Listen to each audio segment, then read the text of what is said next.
सुनत हुआ डीजे वाला लोग बजावत हुआ धुआंधार। एगो लड़की अपना मरद के बाद बतावत या कहले है का कहे मास्टर तनी बदल जाई।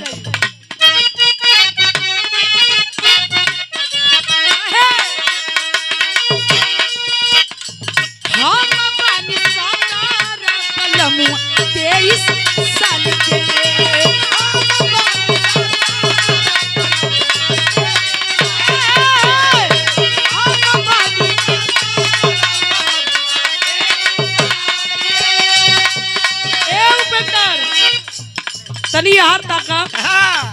हमके तो लगत है कि जोड़ा एकदम फिट यहाँ के बात ना करती यार गनवा का जोड़ा बताओ 17 और 23 का दिक्कत है जोड़ा फिट जोड़ा एकदम बढ़िया है। देखा अगुआ बढ़िया जोड़ा लगौले बड़ा 17 23 कोनो अंतर ना है 2-4-5 साल चलेला। अब 35 चली तब तो दिक्कत बा। अब लड़की अगर 20 साल का लड़का 60 साल का तब दिक्कत बा। कुल चलत है घरी ये घरी कुल चलत है तो हरे गांव में चलत हुई कई नाम के छेड़ल कैसे कुल चल जाइए जबरी चला दे बा हरो देखत है चला तक ओहो हम पानी सादा रबलम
की इतना फर्क बा उमरिया में कमरिया तो दुखैबे न करी। झगड़ा हो गई मर्दे मेहरा रुक सुनलस कलस की अरे बड़ा हमार नैहर जाके तू शिकायत करत हई सुन तो से हमार पटी ओटी नाही छोड़ दे कान खोल के सुन ले हम तो के रखब उखब नहीं अब तो के छोड़ दे तू हमार पहले पठौन में जाके शिकायत कर देली ह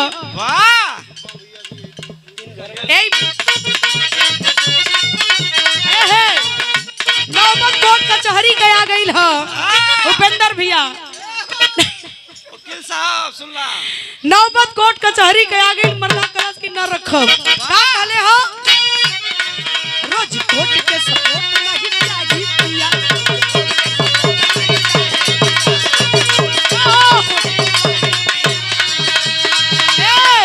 हम एक गोरा नोट नहीं चाहिए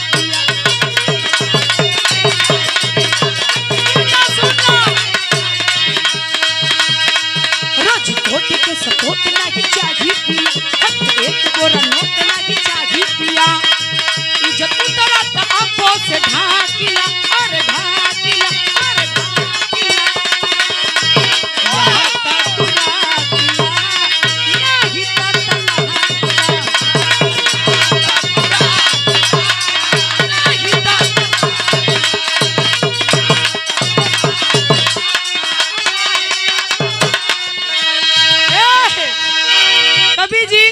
या तो राखला या तो तलाक दे दा हम रहो भोब नहीं तो है घर में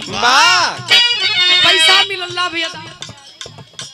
का बेटा राजकोट के सपोर्ट नहीं चाहिए पिया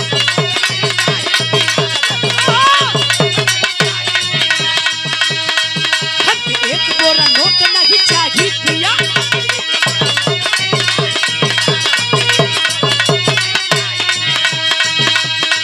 राजकोट के सपोर्ट नहीं चाहिए पिया हमके एक बोरा नोट नहीं चाहिए पिया जब उतरा तया से ढाकिला